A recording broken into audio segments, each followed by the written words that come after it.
Que les pido que me acompañen por favor a la carta del apóstol Pablo a los Efesios y vamos a leer el capítulo 5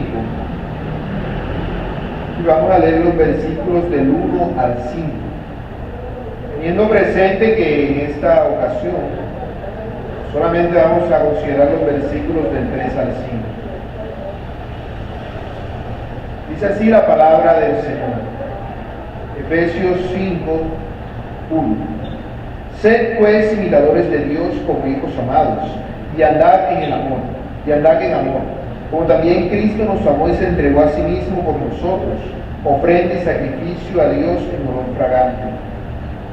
Pero fornicación y toda inmundicia o avaricia, ni aun se nombre entre vosotros, como conviene a santos, ni palabras deshonestas, ni necedades, ni truhanerías, que no convienen, sino antes bien acciones de gracias, porque sabéis esto, que ningún fornicario, o inmundo, o avaro, que es idólatra, tiene herencia en el reino de Cristo y de Dios. Nadie os engañe con palabras vanas, porque por estas cosas viene la ira de Dios sobre los hijos de desobediencia. No seáis pues partícipes con ellos. Amén. Vamos a orar una vez más para pedirle al Señor que sea Él hablándonos a través de su santa palabra. Señor Dios Todopoderoso, te pedimos y te rogamos que seas tú hablándonos a través de tu santa palabra. Que no sean palabras de hombre, Dios, sino que sean palabras tuyas, de edificación para tu iglesia. Te pedimos, Señor, que podamos obedecerte y servirte, Dios amado. Te pedimos, Señor, que a través de tu palabra podamos ser edificados en amor, para que así podamos comprender las verdades que allí están escritas, oh Padre. Podamos andar en el amor al cual hemos sido llamados, el amor de Cristo. Bendito Dios y Rey del cielo, perdónanos, por favor, por todos nuestros pecados. Y ayúdame a mí, un simple pecador, como todos los demás, a exponer tu palabra, que es santísima, Dios, para que la exponga con veracidad, como es en verdad palabra de Dios. Te alabo, Señor, te bendigo.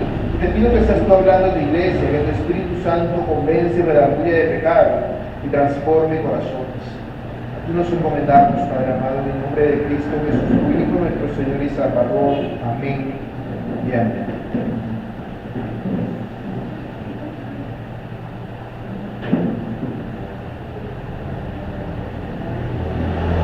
Todos creo que conocemos la historia de cuando Dios entregó los 10 mandamientos en tablas a Moisés.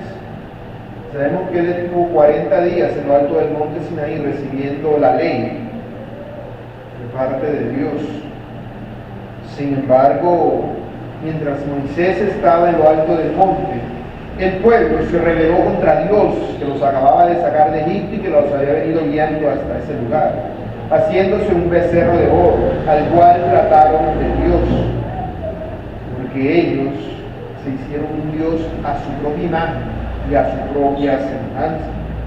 Y las consecuencias de ese acto fueron tan graves que 3,000 hombres murieron ese día, porque todos ellos se habían apartado de Dios y murieron a manos de sus seres queridos, porque se rebelaron contra Dios.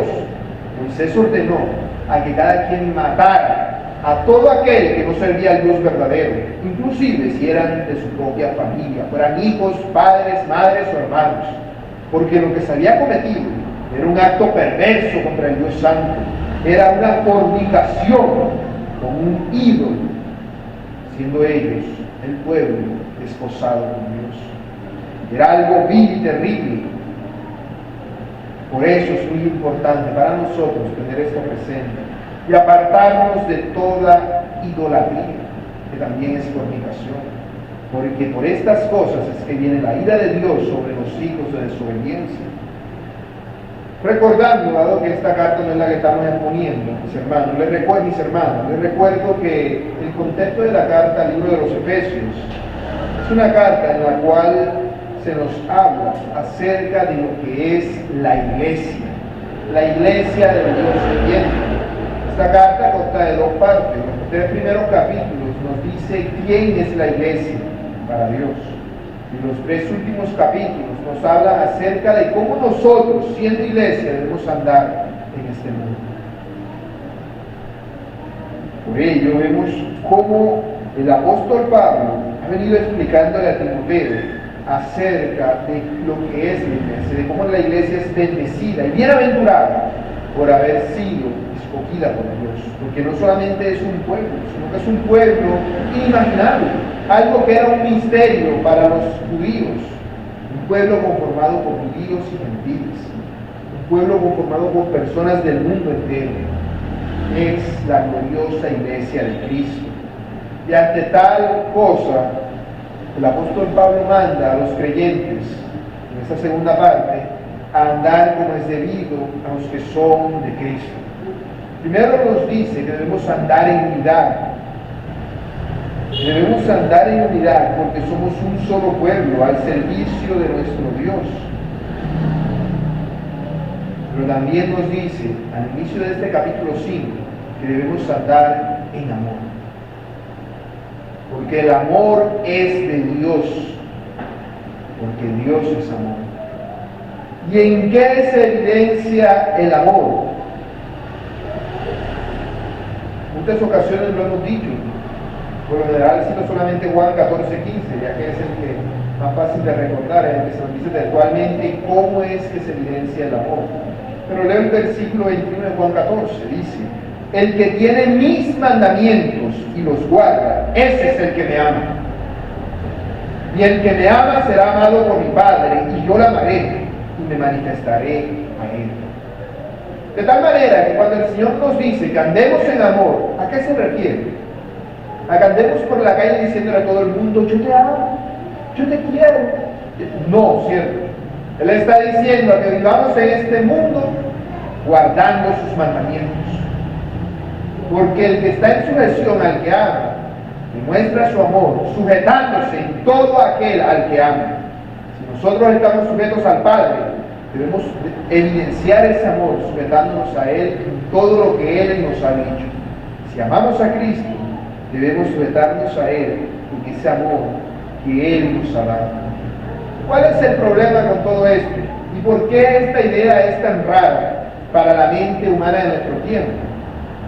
Bueno, porque el mundo tiene un concepto totalmente diferente de amor. Cuando uno piensa en amor, piensa en una telenovela y piensa en un hombre besando a una mujer. Y dice, ¡ay, qué gran amor! Y se casaron, y eso es amor.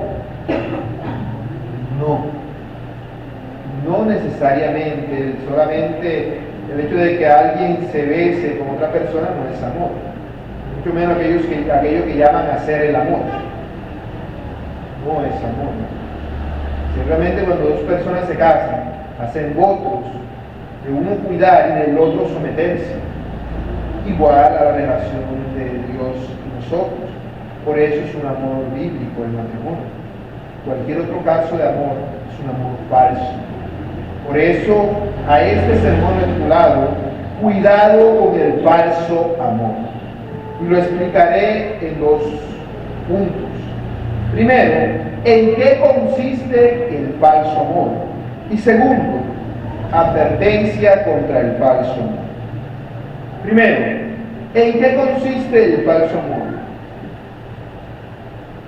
Este concepto de amor del mundo que les comentaba de telenovela no es exclusivo de nuestro tiempo, sino que debido a los medios masivos de comunicación, desde pequeños los seres humanos lo aprendemos. A veces hay niños que no saben ni hablar y ya saben dar besitos, ya saben dar este tipo de demostraciones de amor que el mundo incentiva, pero no es así. El amor que se nos muestra en la palabra de Dios. El mundo promueve un amor superficial basado en las emociones. Entonces un hombre deja a su mujer y dice, no, es que ya no la ama. Una mujer deja a su marido y dice, no, es que ya no lo ama. Porque nos tiene el sentimiento. Como si el amor fuese un mero sentimiento, como estar enojado o estar triste. Pero ¿qué pasa con estar enojado o estar triste? Que el enojo y la tristeza se te pasan. Que la alegría se te pasa. Y si el amor es un sentimiento, el amor se te pasa. Tal cosa es totalmente antibíblica. El verdadero amor no se pasa, sino que permanece para siempre. Y ahora, yéndonos al contexto del apóstol Pablo, en esa época, que en todas las épocas ha sido así, En esa época y en ese contexto, la cultura greco-romana, también se veneraba el amor de una manera semejante a la nuestra, pero mucho más explícito de lo que es ahora. Podríamos decir que peor, solo que al no tener los medios masivos de comunicación no se expandía de esa forma. En la cultura griega, el amor era representado por la diosa griega Afrodita, a quien los romanos llamaban Venus. Esta diosa era la diosa del amor, pero cuando pensamos en el amor, entendamos el amor del mundo, es decir, las relaciones sexuales. A eso es a lo que se refiere el amor de la diosa Afrodita. Y ese amor, a esa diosa se le veneraba manifestando ese amor. ¿Y cómo manifestaban ese amor? Teniendo relaciones sexuales las personas. Entonces iban al altar de la diosa Venus y tenían relaciones sexuales. Hombres con mujeres, hombres con hombres, hombres con animales y hombres con piedras y con cualquier cosa que estuviera por allí. Eso era el amor, según ellos. Eso populaba en la ciudad de Éfeso. En toda la cultura griega, eso era algo extremadamente abundante, pero en Éfeso aún más, porque Éfeso era una gran ciudad de aquella región. Era un centro comercial, básicamente. Allí en esa ciudad era uno de los puertos marítimos principales, un lugar en el cual se hacían muchas festividades a los dioses. Festividades que tenían que ver precisamente con eso, con la fornicación.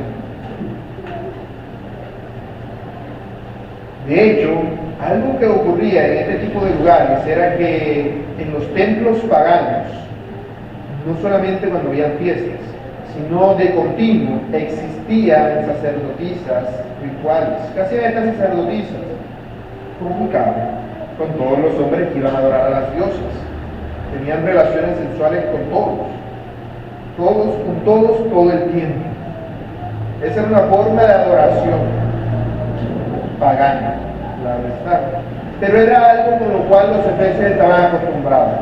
Para ellos eso no era algo escandaloso ni de qué preocuparse. Era el pan de todos los días. Que era un hombre teniendo relaciones sexuales. Más nadie le paraba. Era lo más común de la época. Tan común que esto no solamente se limitaba a sus eventos, sino que cuando hacían festividades, procesiones a sus dioses, más semejantes a lo que nosotros entendemos como carnaval que como procesión católica, hacían grandes desfiles en los cuales estas sacerdotisas salían cargando a sus dioses, totalmente desnudas, haciendo todo tipo de actos sexuales en público y de hecho invitando a las personas que fornicaran con ellos. Y eso era lo más común de todo, lo más común que podía darse en ese contexto. Iban fornicando con todo el mundo durante el desfile. De hecho, si un hombre es una sacerdotisa, a veces ellas tenían unos lazos, le ponían el lazo, lo jalaban y se lo invitaban a fornicar. Eso lo hacían frente a toda la familia del hombre. Todo el hombre y toda la familia se gozaba y se alegraba porque pensaban que así iban a recibir la bendición de la diosa por este acto que estaban presenciando. Era un acto de bendición. Eso era tanto en la cultura griega que nosotros vemos todas las estatuas de sus dioses que normalmente están desnudos o semidesnudos o teniendo relaciones, de hecho. En Éfeso no se rendía, no había un culto principal a Venus, esta diosa del amor, pero sí había un culto a la diosa Artemisa. El nombre romano es Diana, que es el que aparece en la Biblia. Diana de los Efesios, era la diosa de la cacería y de la cosecha. Y claro, como era esta diosa, también llamada la diosa de los muchos senos, ella tenía un gran templo, era una de las 7 maravillas del mundo antiguo, el templo de la diosa Diana en Éfeso. Esta diosa se le veneraba de esta manera, con actos sexuales. De hecho, a todas las diosas griegas, excepto a Atenea, se le veneraba así, con actos sexuales en sus templos. Era lo más normal del mundo. Así era como los efesios entendían el amor. Todo esto lo estoy explicando para que veamos cuál era el punto de vista de los efesios con relación a esto. Cuando ellos pensaban en el amor, pensaban en la bendición de Dios, de sus dioses paganos. Así que era necesario enseñarles cuál era la diferencia entre la verdadera adoración y esta falsa adoración. Por eso el apóstol Pablo, a pesar de que en los versículos 1 y 2 habla acerca de que los creyentes debemos andar en amor, el verso 3 lo inicia con un pero, haciendo una alusión a cómo debe ser este amor diferente al amor que ellos entienden.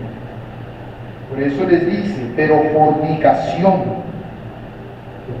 La palabra que allí aparece como fornicación en el texto es la palabra griega porneia, la misma palabra de la cual viene nuestra palabra para pornografía, aunque no se refiere solamente a la pornografía, cosa a la que sí se refiere, sino que además se refiere al adulterio, al incesto, al sodomismo, al bestialismo, a la masturbación y a cualquier otra cosa semejante.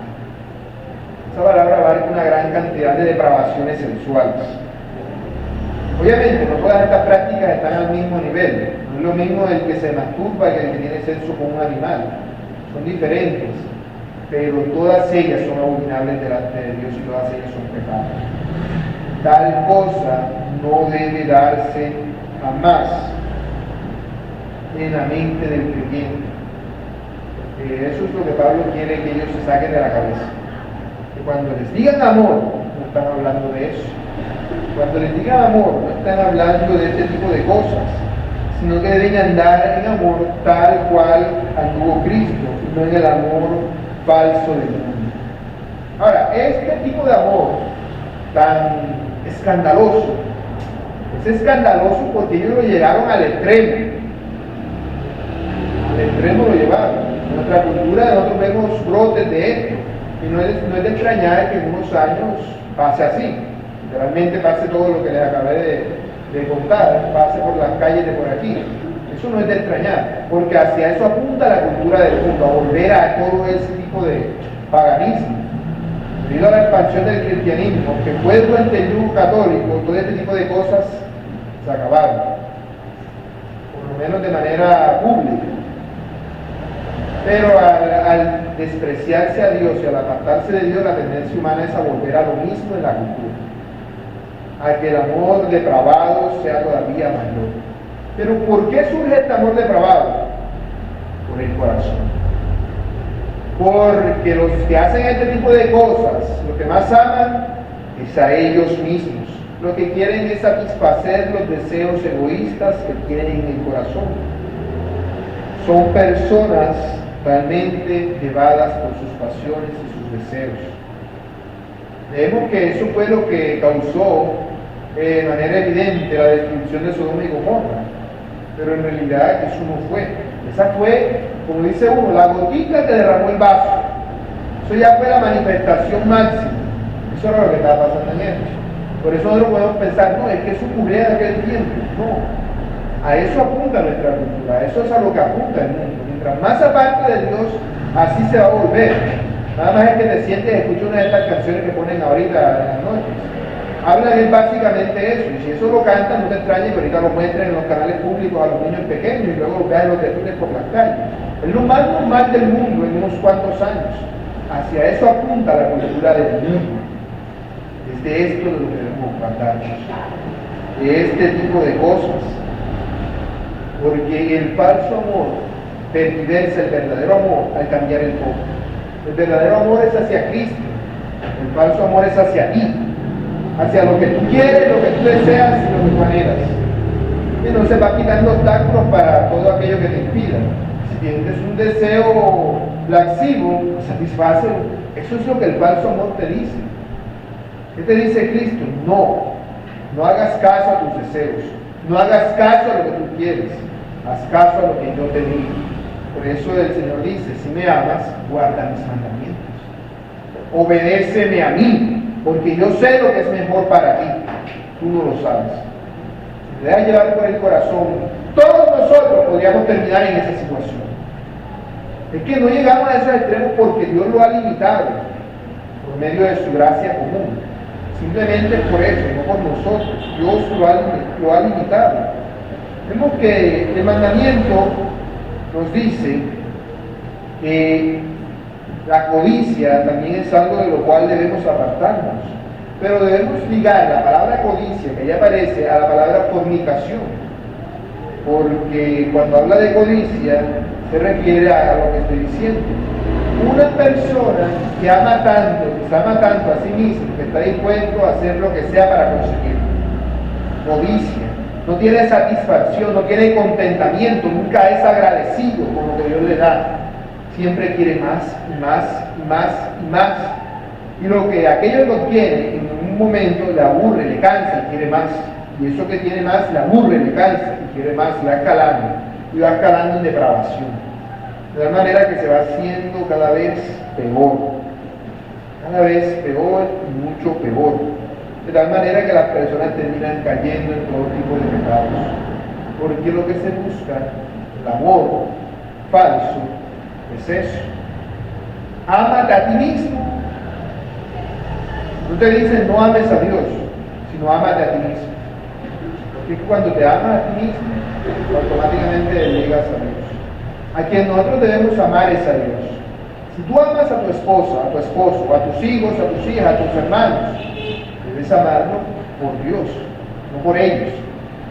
Porque de lo contrario ellos vienen a ser un ídolo para ti. Vienen a ser aquello que te quita el sueño, aquello que te roba el alma, aquello con lo cual fornicas contra Dios. Por eso pongo el caso más extremo para que vayamos viendo que no estamos tan alejados de ello. Simplemente que nosotros, Dios nos limita para que no lleguemos a esos extremos. Pero cuando nosotros decimos yo quiero, yo deseo, yo anhelo esto, y Dios dice otra cosa, ahí está el problema. Cuando queremos algo, automáticamente buscamos la forma de conseguirlo. Lo que nos limita son los limitantes que Dios en su gracia pone a puesta. Es decir, si alguien me enoja, yo tengo ganas de matarlo, no lo mato, no porque sea pecado, la persona no lo mata, sino porque lo van a poner preso, por las consecuencias. Pero donde nadie le haga nada, lo mata. En ese estado de salvajismo ha vivido el mundo durante gran parte de su historia. Por eso existen las leyes, porque todo hombre es malo, y siempre y cuando pueda hacer lo malo, lo va a hacer. Es así, con todos nosotros es así. Es la carencia de poder la que nos limita. Por eso dicen el poder corrompe. No, el poder no corrompe. El poder te quita los limitantes que Dios te ha puesto. Un ejemplo de esto lo tenemos en 2 de Samuel, capítulo 13, verso del 11 al 18. Les pido que me acompañen ahí.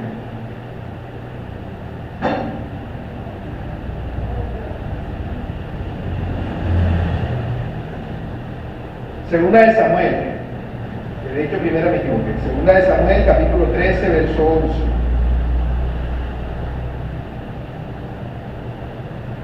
Nos cuenta el relato de los hijos de David y de cómo Acnón, un hijo de David, tenía un gran deseo en su corazón. Buscó quitar los límites que le impedían satisfacer ese deseo. Dice así la palabra del Señor. Y cuando ella se las puso delante para que comiese, asió de ella y le dijo: ven, hermana mía, acuéstate conmigo. Ella entonces le respondió: no, hermano mío, no me hagas violencia, porque no se debe hacer así en Israel. ¿Qué está diciendo?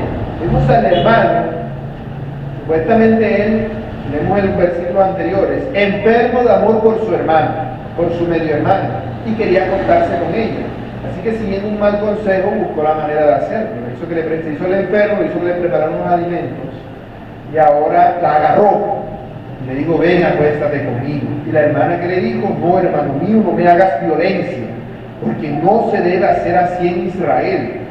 No hagas tal vileza, porque ¿a dónde iría yo con mi deshonra? Y aún tú serías estimado como uno de los perversos en Israel. Te ruego pues ahora que hables al rey, que él no me negará a ti. Mas él no la quiso oír, sino que pudiendo más que ella, la forzó y se acostó con ella. Luego la aborreció Acnón con tan grande aborrecimiento que el odio con que la aborreció fue mayor que el amor con que la había amado. Se nota que la amaba. Apenas tuvo lo que quería, todo su amor se volvió odio. Se volvió odio. Y le dijo a Acnón: levántate y vete. Y ella le respondió: no hay razón, mayor mal es este de arrojarme que el que me has hecho. Mas él no la quiso oír, sino que llamando a su criado que le servía le dijo: échame a esta fuera de aquí, y cierra tras ella la puerta. Y llevaba a ella un vestido de diversos colores, traje que vestían las hijas vírgenes de los reyes. Su criado pues la echó fuera y cerró la puerta tras ella. Entonces Tamar tomó ceniza y la esparció sobre su cabeza, y rasgó la ropa de colores de que estaba vestida. Y puesta su mano sobre su cabeza se fue gritando. Es un acto vil y horrible, pero vemos que la muchacha, la joven Tamar, no se lo esperaba de su hermano. Su hermano tenía un limitante, pero es que él era el príncipe. Él era una de las personas más importantes. Al tener poder, ¿qué hizo? Buscó a cualquier costo satisfacer los deseos egoístas de su corazón. Y por eso hizo lo que no debía ser hecho, por la avaricia que había en su corazón. La Escritura nos dice, como el apóstol Pablo nos dice en las Escrituras, que tal acción ni aún se nombre entre vosotros como conviene a santos. Claramente yo al predicar estoy nombrando este tipo de cosas, pero lo hago precisamente para exponerlo. A lo que se refiere el apóstol Pablo es algo que no debe ser un tema de conversación. Nada relacionado con ningún acto de fornicación. No debe ser un chiste, no debe ser una burla, no debe ser un chiste, cosa que también es pecado. Nada de eso debe ni siquiera nombrarse entre nosotros. No debemos darle lugar al diablo. Dice el comentarista William Hendrickson que debemos mantenernos tan alejados de este tipo de pecado que aún la más leve sospecha de su existencia debe ser eliminada de una vez para siempre. Es decir, que aún si tienes un mal pensamiento en tu cabeza, de inmediato debes buscar la culpa. No debes decir, ya se me pasó, no. El más leve pensamiento debe ser apartado, debe ser confesado. Aunque es algo que dé vergüenza, el creyente debe acercarse a otros hermanos de confianza. De hecho, debemos desarrollar esa confianza y decir, ora por mí, ayúdame, vigílame, porque tengo este tipo de pensamientos. Porque el diablo se va a aprovechar de todas esas debilidades que nosotros tenemos. Debemos alejarnos lo más que podamos de esto, porque es algo muy sencillo de caer en esto. Nadie es lo suficientemente fuerte para caer de este pecado. Nadie lo es. Si aún David, que era el rey más santo de todos los reyes, que se nos menciona en la Escritura, el más cercano a Dios, así que Dios habla de él como alguien a quien él ama mucho, un rey conforme a su corazón, cayó en él. ¿Qué se puede esperar para nosotros? Nosotros no somos más que David. No lo somos en ninguna manera. Debemos tener cuidado con este tipo de pecados. Por eso José, cuando vio la ocasión de esta situación con la esposa de Potifar, lo que hizo fue que salió corriendo. Porque él sabía que si se quedaba allí, iba a terminar cediendo. Todos estamos expuestos a lo mismo, porque no podemos hacer nada contra nuestra propia pecaminosidad. El corazón nos va a tender a engañarnos y a decir, no, pero tengo otro pensamiento, ya pasó, tú puedes evitarlo, no te preocupes, ya el pensamiento pasó, viste en un momento una imagen, viste un acto, viste a dos personas, de pronto ni siquiera es algo morboso como tal, simplemente una mujer puede ver a un hombre, a un muchacho besando a una muchacha, cosa obviamente que no debe hacerse, pero ya es como si se estuviera nombrando en tu corazón. Entonces tú de pronto no tienes un deseo libidinoso, pero tienes un deseo de, yo quisiera poder experimentar eso. Eso es una puerta. Por ahí, por ese pequeño hito se puede arruinar toda la camisa, se puede dañar todo el suéter, porque es un pecado muy grave. Uno no puede evitar ese tipo de pensamientos o pecados llegan a nosotros, pero apenas vengan debemos espantarnos. No podemos decir, no, yo puedo, yo lo resisto, porque el que trate de resistirlo va a caer. Es necesario estar cimentado firme en Cristo, y para eso precisamente que son nuestros hermanos. Como decía Martín Lutero, uno no puede evitar que un pájaro vuele sobre su cabeza, pero sí puede evitar que venga y haga un nido allí. Sí podemos evitarlo. Si de inmediato lo vamos haciendo. Vemos que el apóstol Pablo continúa diciendo, ni palabras deshonestas, ni necedades, ni truhanerías, que no convienen. Y este tipo de cosas aún se deben nombrar entre nosotros. Las palabras deshonestas en este versículo que aparecen aquí no se refieren necesariamente a las mentiras, sino a las mentiras relacionadas con este tipo de acción. Palabras deshonestas, como cuando engañamos para que las demás personas no sepan que estamos en este tipo de situación. Cuando no queremos, porque nos da pena confesar el pecado, nos da pena venir y decir qué es lo que está pasando, no queremos hacerlo, entonces callamos o decimos otra cosa. Palabras deshonestas. Vemos que la palabra que sigue es truanerías. ¿Qué es una truanería? Una truanería es una palabra torcida, donde se le tuerce el sentido al texto. Son esas palabras que van en doble sentido. Ese tipo de cosas ni aún se debe nombrar entre nosotros. ¿Sabes? Bueno, a veces uno no puede ni decir una palabra porque enseguida todo el mundo piensa que es una mala palabra o lo interpreta de una manera de índole sexual, sobre todo cuando está en un contexto de este tipo. Por lo menos en un lugar de trabajo donde todas las personas tienden a hacer este tipo de comentarios, de palabras. En este tipo de lugares suelen hacer chistes, burlas, juegos con este tipo de cosas. ¿Y qué hace el cristiano cuando todo esto está ocurriendo? Se queda allí, participa con ellos, se queda allí callado escuchando. ¿Qué haces? ¿Qué haces cuando este tipo de cosas están ocurriendo? Porque tú no las estás nombrando, pero escucharlas tendría que ser lo mismo que si te las estuvieran nombrando, porque otros te las están nombrando a ti. Este tipo de palabras vulgares, vergonzosas, obscenas, que hablan del falso amor de este mundo, son propias de las personas avaras de un amor falso, codiciosas del falso amor. Hendrickson dice que nosotros debemos desechar, rechazar, huir de todo pensamiento, imaginación, deseo, palabra o hecho de lo cual un creyente sensible a las demandas de la santa ley de Dios se avergonzaría. Cualquier cosa que sea motivo de vergüenza, cualquier cosa que no quieras que otros te escuchen decir, porque te vean allí mientras otros lo están diciendo, evidentemente es algo de lo cual debes apartar. Porque para no llegar a los extremos del principio, debes cortar la planta de raíz. Debes espantar al pájaro apenas ves que se acerca, no dejar que te vaya poniendo ramitas en la cabeza. Por eso lo que se nos manda es a dar acciones de gracia por aquel verdadero amor que se nos ha sido dado. Las cosas malas no se quitan diciendo, ya no voy a hacerlo más. No sé si te ha pasado, si tú has probado y has dicho, no, ya yo no voy a decir más mentiras. Y resulta que al poquito rato te hallas a ti mismo diciendo una mentira. O dices, no, ya yo no voy a decir más el nombre de Dios en vano. Y resulta que sin darte cuenta has dicho el nombre de Dios en vano. ¿Por qué pasa esto? Porque estamos haciendo un hueco en nuestro corazón.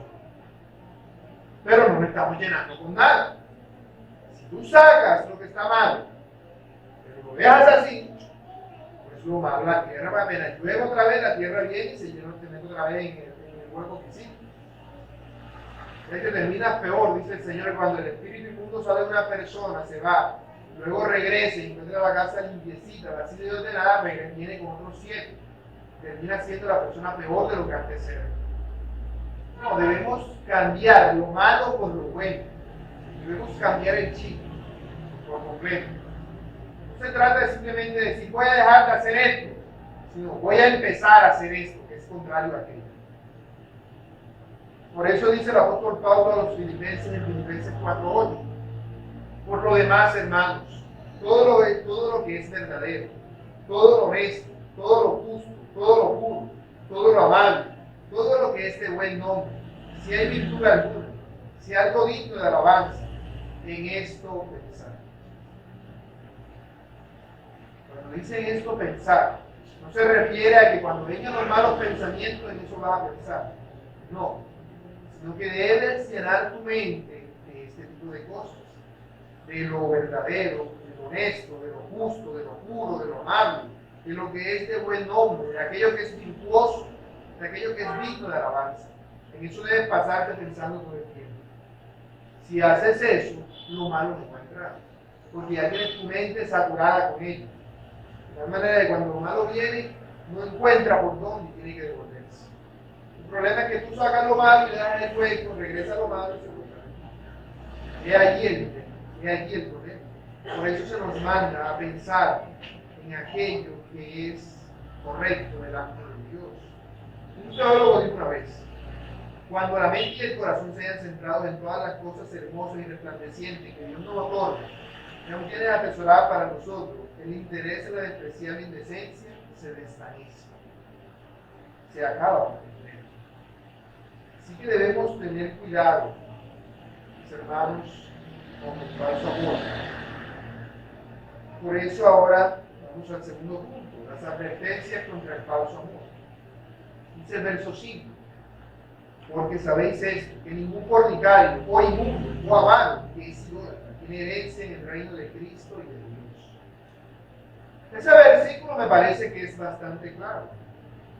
Cualquiera que siga el falso amor de este mundo no tiene ninguna herencia en el reino de los cielos, porque en realidad no hace parte del reino de los cielos. Esa es la evidencia de que es del mundo, de que está totalmente alejado de Dios. Una persona que se deleite en la fornicación, que vive para el mundo, que codicia satisfacer los deseos pecaminosos que posee, es una persona idólatra. Tiene su Dios. Una persona que vive pensando en este tipo de cosas es una persona a la cual el corazón le dice: hoy no le ha rendido culto a tu Dios. Ella adora. Por eso la fornicación también es idolatría. Porque estamos adulterando contra Dios, porque estamos siéndole infieles a Dios cuando nosotros hacemos este tipo de cosas. Pero no solo este tipo de cosas, porque también aplica lo contrario. Cualquier tipo de acto que tú cometas que te lleva a ser infiel a Dios es fornicación. Cualquier acto. Si tú amas a tus hijos, a tus hijas, a tu esposo o a tu esposa más que a Cristo, estás fornicando con ellos, siendo infiel a Cristo. Es así de simple. A eso es a lo que se refiere el Señor. Ese es el primer amor. Y todos los demás amores deben fluir de eso. Es decir, yo amo a mi esposa, no por cómo se vea, no por cómo es siquiera, sino porque es la esposa que Dios me ha dado. Por cuanto amo a Dios, le amo a Él. ¿Por qué debo amar a mis hijos? Porque son hijos. No. Por cuanto son los hijos que Dios me dio. Son de Dios. Y por como yo amo a Dios, entonces debo cuidarlos y amarlos a Él. Debo procurar su bien. Por Dios. Es decir, todos los demás amores deben ser derivados del amor a Dios. Porque de lo contrario viene a ser un ídolo en tu corazón. Así uno podrá decir: aunque me falte el esposo, me falte padre o madre, el Señor es mi esposo, mi padre y mi madre. Porque todos aquellos eran canales que Dios utilizaba para manifestarse a mí. Por eso nos dice que debemos sujetarnos a nuestros padres. Porque el que se sujeta a sus padres se sujeta a Dios. El que se sujeta a Dios se sujeta a sus padres. Pero si me sujeto a mis padres solamente porque me conviene, porque me interesa esto, porque los quiero solamente a ellos, entonces yo voy a tener en primer lugar a ellos antes que a Dios. Todos estos son ídolos. Lamentablemente todos tenemos muchos ídolos en nuestros corazones que tenemos que ir quitando, mis hermanos. Porque esos ídolos abundan todo el tiempo. Es irlos quitando y no alzar más. A veces tenemos el mal hábito que quito un ídolo y pongo otro, quito un ídolo y pongo otro. Debemos quitar todos esos ídolos porque son fornicación delante de Dios. La avaricia también es idolatría, porque el avaro obviamente idolatra aquello que avaricia, aquello que él desea. Cualquier persona así es una persona apartada totalmente de Dios. Ahora, eso no quiere decir que el hecho de que haya avaricia o idolatría en mi corazón automáticamente sea una persona apartada de Dios, sino que yo practico estas cosas, que sean propias de mí. Una cosa es que vengan a mí este tipo de deseos y de pensamientos, pero yo lo controlo y digo: no, pero yo no hago esto por mis hijos, lo hago por Dios. porque tengo que rendirle cuentas a Dios por ellos. Yo no cuido a mi esposa solamente por mi esposa, sino por Dios, porque tengo que rendirle cuentas a Dios por ella, porque son de Dios. De igual manera ocurre con tus hijos, con tu esposa, con tus padres. Mis hijas no son mis hijas, son de Dios. Y Dios solamente me las prestó un tiempecito para que yo las cuide. Mi esposa no es mi esposa, es de Dios. Y Dios solamente me la prestó un tiempo para que yo la cuide. Inclusive mis padres, si fueran ancianos y tuvieran que cuidarlos, no son mis padres. Pertenecen a Dios. Yo lo cuido porque eso es lo que agrada al Señor, porque son propiedad de Él. Así demostramos que amamos a Dios, amamos a ellos, amando a Dios. El amor a Dios debe ser el primero, siempre. Debe ser la fuente de todo amor. No se trata de amo a Dios por encima, es el amor más grande y los demás amores son más chiquititos. No, porque entonces tendrías como decir 60% Dios, 40% esposa, 30% no. Sino 100% Dios. Lo demás hace parte de ese amor a Dios. Todos los demás amores hacen parte del amor a Dios. De eso se trata, andar en el amor, obedeciendo los mandamientos de Dios. Porque los otros amores se me pueden pasar en cualquier momento. Pero si yo obedezco a Dios, voy a hacerlo. Voy a amar, inclusive a mis enemigos. Porque ellos también le pertenecen a Dios. Son propiedad de Dios. Y Dios es el que tiene que encargarse de los crímenes y los pecados que ellos han cometido contra Él, no yo. Esa es la mentalidad correcta que debe tener el cristiano. Cualquier otro tipo de mentalidad que tengamos. Y debemos hacer morir todo este tipo de cosas en nosotros. Debemos andar en el amor, obedeciendo a Dios. Y hacer que todo este tipo de cosas menguen y desaparezcan. Porque una cosa es Cristo y otra cosa es el diablo. No podemos tener un pie en Cristo y un pie en el diablo. No podemos ser frío y caliente a la vez. Somos una cosa o somos la otra. O somos de Cristo o somos de Belial. Porque ninguna comunión hay entre ellos. Ninguna. Y nosotros como creyentes debemos apartarnos de todo lo malo. Porque todo eso es fornicación. Todo ello es fornicación en contra de Dios. Ese es el punto. Aquellos pecados tan terribles que cometían los efesios, no creyentes me refiero, esos pecados tan terribles que ellos cometían, eran, digamos que, la manifestación extrema de esos pecados que nosotros tenemos en nuestro corazón, de idolatría, de amor, de cualquier otra cosa, el trabajo, la familia, los amigos. Por supuesto, los hermanos en la iglesia debemos amarnos unos a los otros. ¿Por qué? Porque somos hermanos en Cristo, porque somos hijos de Dios, porque tenemos que rendir cuenta a Dios por nuestros hermanos, porque amamos a Dios. Cualquier creyente, o más bien cualquier persona que se deja llevar por el falso amor de este mundo, no que lo experimente, sino que se deja llevar, que anda en él, que anda en esa corriente, no tiene herencia en el reino de Cristo y de Dios.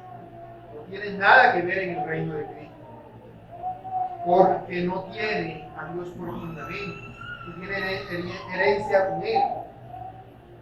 Porque Dios es nuestro fundamento. Es el fundamento de nuestro amor. Por eso somos columna y baluarte de la verdad. La verdad debe ser lo que dirige todas las cosas. La verdad es Cristo. Sometiéndonos a ella y obedeciéndola. Porque si la columna y el baluarte fueran destruidos, ¿qué vamos a hacer nosotros? Si el amor a Dios en nuestro corazón no está, podemos amar correctamente a los demás. Por eso el mundo no lo hace. Por eso los matrimonios se acaban. Por eso los hijos se largan de la casa de sus padres. Por eso los padres se desentienden de los hijos.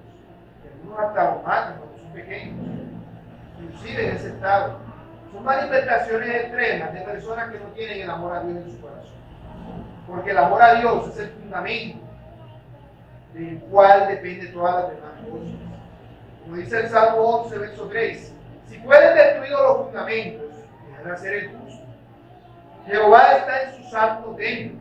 Jehová tiene en el cielo su trono. Sus ojos ven, sus párpados examinan a los hijos de los hombres. Dios sabe quién le ama y quién no. Él no podrá ser engañado. Nunca. Si tú no le amas, Él lo sabe. Él lo sabe y siempre lo va a saber y siempre lo va a saber.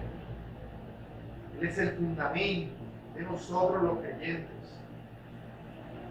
Por eso, los creyentes debemos amar a Dios. ¿Y cómo amamos a Dios? Obedeciendo. Ese es el amor. Obedecer a Dios. ¿No te gusta obedecer? Porque no queremos amar a Dios. Por eso es tan sencillo desobedecer. Pero el que obedece busca la santidad y se aparta del pecado. El que ama a Dios se aparta de toda iniquidad. Dice 1 Timoteo 19. Pero el fundamento de Dios está firme, teniendo este sello. ¿Cuál es el sello? Conoce el Señor a los que son suyos. Recuerden, conocer, en otros contextos de la Biblia, es sinónimo de amar. El Señor nos ama porque nos ha conocido desde antes de nacer. Y si nosotros le amamos, ¿qué debemos hacer? Es el mismo versículo de 1 Timoteo 19. Apártese de iniquidad todo aquel que invoca el nombre de Cristo. Es decir, cumple todos los mandamientos de Dios. Así amas a Dios por sobre todas las cosas. Por eso, nosotros hemos sido llamados a vivir una vida santa, una vida en amor, apartándonos del falso amor de aquel mundo, de este mundo impío. Y si tú practicas ese amor, sencillamente no perteneces a Cristo. Primera de Juan 3:8 lo dice: el que practica el pecado es del diablo. Así decimos. El que practica el falso amor es del diablo. Por lo tanto, si alguno sigue el falso amor de este mundo, se está autoengañando.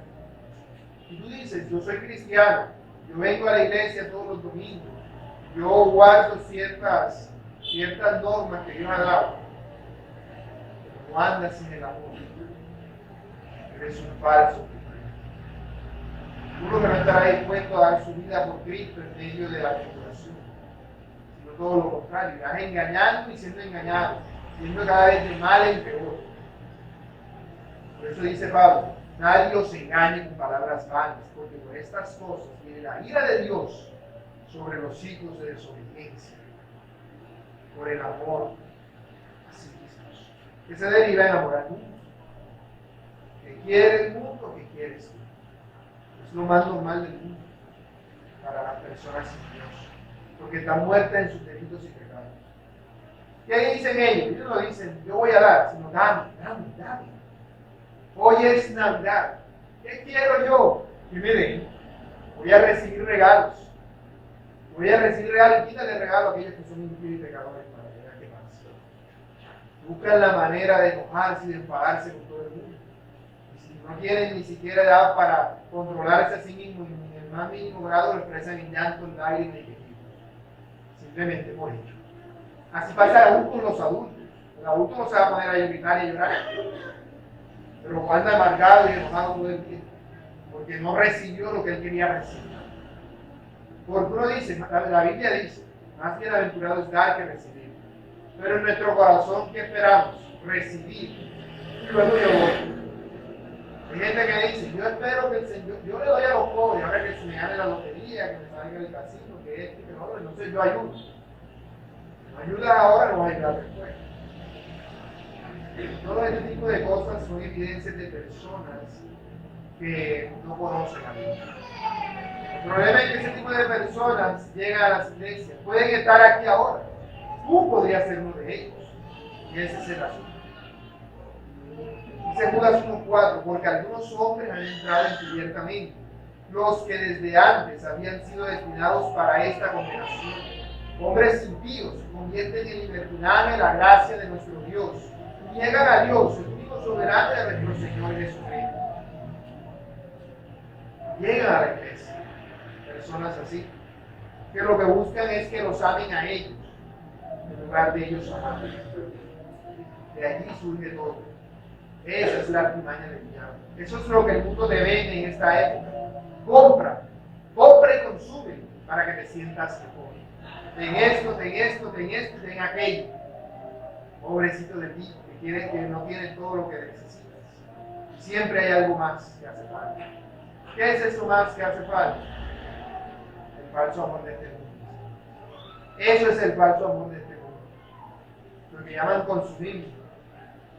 Falso amor de este mundo. Eso es lo que esta época incita. A que forniques con el mundo. Eso es lo que la supuesta Navidad que el mundo ofrece incita. A que peques contra Dios. Peques contra Dios. De hecho, las personas suelen hacer hasta concesiones que normalmente no hacen en esta época. La faltamos a veces al momento de acercarnos a Dios por andar haciendo cosas que normalmente no hacemos. Esto es fornicar. Eso es pecar contra Dios. Eso es engañarse a uno mismo y despreciar al Señor. Porque es un pecado aborrecible delante de Dios. Y hacer tal cosa es dar evidencia de que no somos ciudadanos del cielo, sino del infierno. Por eso la invitación para nosotros es: no seáis pues partícipes con ellos, que viene diciendo el apóstol Pablo. Porque la iglesia es una sola y está unida por un solo espíritu. No es un Espíritu Santo para cada uno, es el mismo Espíritu Santo para todos, que obra en todos nosotros de una manera tal que cada quien es lleno de él. Por eso debemos tener cuidado y examinarnos a nosotros mismos, porque no somos de nosotros, somos de Cristo. Como dice el texto que leía al principio, 1 Corintios 6:12, todas las cosas me son lícitas, mas no todas convienen. ¿Por qué será que no todas convienen? Porque las haces por amor a Dios o por amor a ti. Ahí el asunto. Todas las cosas me son lícitas, mas yo no me dejaré dominar de ninguna. Es decir, el amor a mí mismo que tengo, porque lo tenemos y lo vamos a seguir teniendo hasta que tengamos un cuerpo renovado, va a estar allí, pero lo he de dominar.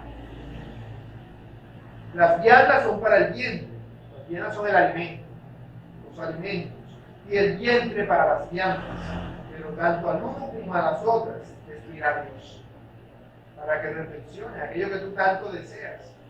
Fíjense que no se refiere a algo, como dice uno, el ron o la parranda, sino simplemente a la comida. El gran banquete, la gran comida. Pero reflexiona, todo eso lo va a destruir Dios. Pero el cuerpo no es para la fornicación, sino para el Señor. Y el Señor para el cuerpo. Dios, que levantó al Señor, también a nosotros nos levantará con su poder. ¿No sabéis que vuestros cuerpos son miembros de Cristo? ¿Quitaré pues los miembros de Cristo y los haré miembros de una ramera? Pues eso estás haciendo cuando das lugar a las cosas de este mundo. Cuando te dejas llevar por las fiestas que el mundo inventa, te estás fornicando contra Dios. Te estás dejando llevar por lo que el mundo propone. Te estás uniendo a ti, que eres el cuerpo de Cristo, con la ramera, el mundo. De ningún modo, dice Pablo. ¿No sabéis que el que se une con una ramera es un cuerpo con ella? Porque dice, los dos serán una sola carne. Pero el que se une al Señor, un espíritu es con él. Huid de la fornicación. Cualquier otro pecado que el hombre cometa está fuera del cuerpo, más el que fornica contra su propio cuerpo peca. Tú eres parte del cuerpo de Cristo. ¿O ignoráis que vuestro cuerpo es templo del Espíritu Santo, el cual está en vosotros, el cual tenéis de Dios, que no sois vuestros? Porque habéis sido comprados por precio. Glorificad pues a Dios en vuestro cuerpo y en vuestro espíritu, los cuales son de Dios. Considera esto, mi hermano. Mi hermano que me dan por internet, no sé. Consideren estas cosas. Todo lo que el mundo ofrece, todo lo que el mundo inventa, son lazos para jalarte hacia su falso amor. Y hay de ti si te dejas llevar por eso. Porque no necesariamente que tú estés allí significa pecado. Eso es lícito, pero no te va a convenir, porque te estás exponiendo al pecado. Como yo decir que me voy a poner una llama, una yesquera en el dedo y digo, no quema, no quema. Claro, no quema, pero deja la vuelta para ver si no va a quemar. Evidentemente termina haciendo daño. Así que tengamos cuidado, porque esto es precisamente lo que nos advierte la Escritura. Mira la advertencia del Señor Jesús a la iglesia de Tiatira en Apocalipsis, dice Apocalipsis 2:20. Pero tengo unas pocas cosas contra ti, que toleras que esa mujer, Jezabel, que se dice profetiza, enseñe y seduzca a mis siervos a fornicar y a comer cosas sacrificadas a los ídolos. Y le he dado tiempo para que se arrepienta, pero no quiere arrepentirse de su fornicación. He aquí yo la robo en cama y en gran tribulación a los que con ella adulteran, y no se arrepienten de las obras de ella, y a sus hijos envié de muerte. Y todas las iglesias sabrán que yo soy el que escudriña la mente y el corazón, y os daré a cada uno según vuestras obras. Tengamos cuidado, hermanos, porque somos de Cristo, hemos sido comprados por sangre, así que debemos vivir en amor, es decir, obedeciendo los mandamientos del Señor. Eso es vivir en amor, obedecer al Señor. Como dice en 1 Juan 5:3, que guardemos sus 5:3, que guardemos sus mandamientos. Uno que no guarda los mandamientos de Dios no anda, sino en un falso